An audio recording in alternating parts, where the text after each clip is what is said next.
Биыл қала бойынша ұлттық бірыңғай тестке 4074 түлек қатысты. Оның ішінен алтын белгіні 94 оқушы дәлелдеді. Бұл бар болғаны 51%-ді құрады. Алтын белгіні ақтамағандарды қаланың бас ұстазы психологиялық дайындықтың төмендігімен түсіндірді.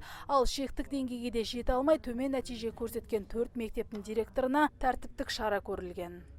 Жұмыстарына сараптама жұмыстары жүргізіліп, алдағы уақытта ол мекемелермен еңбек сапасын көтеру мақсатында қосымша жұмыстар жүргізілетін болады.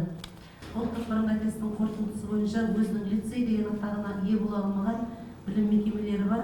Мысалы үшін 64-ші және 75-ші мектеп гимназиялары. Бұл мектептер гимназия болғанымен 1500 сағат артық алады гимназия есебінен жай мектептерге қарағанда.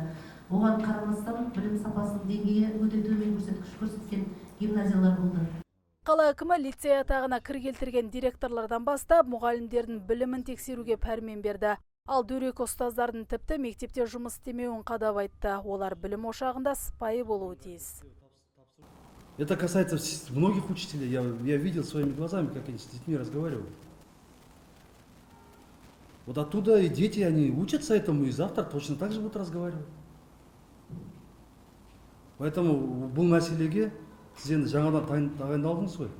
Мұғалімдермен постоянно надо тренинги проводить. Начинать с директора.